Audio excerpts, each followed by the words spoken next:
you want to know? Thinking about you. Good morning អ្នកនរគ្នាស្វាគមន៍មកកាន់វីដេអូទី1ខ្ញុំគឺណូតហើយវីដេអូនេះខ្ញុំធ្វើ vlog មកធ្វើការអ្នកនរគ្នាខ្ញុំគិតថាវីដេអូនេះផាច់ជ្រៀងកាត់តិចដោយសារតែខ្ញុំថតហើយខ្ញុំភ្លេច record ដល់អ្នកនរគ្នាសារទៅនេះហើយឥឡូវហ្នឹងខ្ញុំចូល office ហើយក៏រៀបចំការងារហើយ clear ការងារដែល pending តាំងពីម្សិលមិញហើយដល់មកថ្ងៃត្រង់ល្មមខ្ញុំខកអត់បានធ្វើម្ហូបមកទេគឺកំងម្ហូបពីក្នុង app ម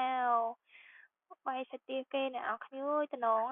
គ្រាន់តែមើលក៏ឃ្លានវិញដែរនេះសាច់ទាគេឡើងទុនបាយគេឡើងឈ្ងុយណាគ្នាហើយអត់តលាន់ទេខ្ញុំធ្លាប់ញ៉ាំបាយសាច់ទានៅកន្លែងគេផ្សេងណារៀងតលាន់តែបាយសាច់ទានេះ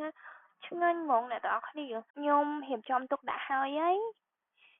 ដល់ម៉ោង reapply sunscreen ហើយណាគេខ្លាចចូលចិត្ត reapply sunscreen អ្នកនរគ្នានៅពេលថ្ងៃត្រង់សម្រាប់ខ្ញុំជាទូទៅមួយថ្ងៃខ្ញុំ reapply sunscreen 3 ដងពួកអីវាសំខាន់មែនតើជាពិសេសណាគេដែលគាត់នៅចំកំណៅថ្ងៃហ្មងឬក៏នៅពីមុខកុំព្យូទ័រអីយូរអញ្ចឹងណាអ្នកគ្នាគួរ reapply ទៅពួកអី sunscreen ហ្នឹងគឺសំខាន់មែនតើវាអាចការពារមុខយើងឬក៏វាកាត់បន្ថយ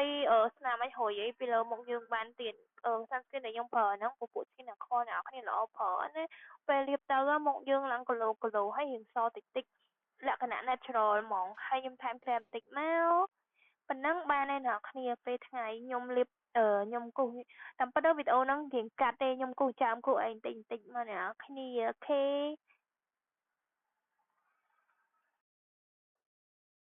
เราทำเอาโดนเร็วในหนังเรียนอย่างของเราแต่บ้านมันจอมmáuมันkhơi lên nào khi có mỏng tập ai nhắm máy giúp tìm khe mình tích ở thay xe mình tích đó máu mỏng cười bình muồng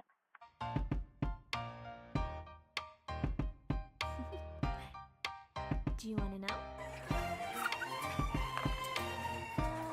Thinking about you. And I think I have to listen. Because the sun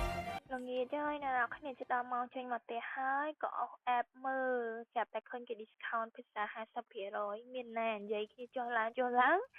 ក៏មកញ៉ាំមែន teamwork ណាដូច teamwork ខ្ញុំខ្លាំងឲ្យតែពេលជិតដល់ម៉ោងមកផ្ទះយ៉ាងណាដឹងតែ clean ហ្មងអ្នកនរគ្នានឹងនិយាយទៅបើអត់បានញ៉ាំអត់អស់ចិត្តទេទៅអត់បានញ៉ាំហើយអាហ្នឹងបានមកផ្ទះស្រួលខ្លួនហ្មងអូខេអូថ្ងៃនេះមានតែប៉ុណ្្នឹងឯងអ្នកនរគ្នាអរគុណសម្រាប់ការតាមដានទស្សនាបើសិនអ្នកនរគ្នាចូលចិត្តណាកុំភ្លេចជួយ like ជួយ subscribe ហើយនិង share វីដេអូនេះផង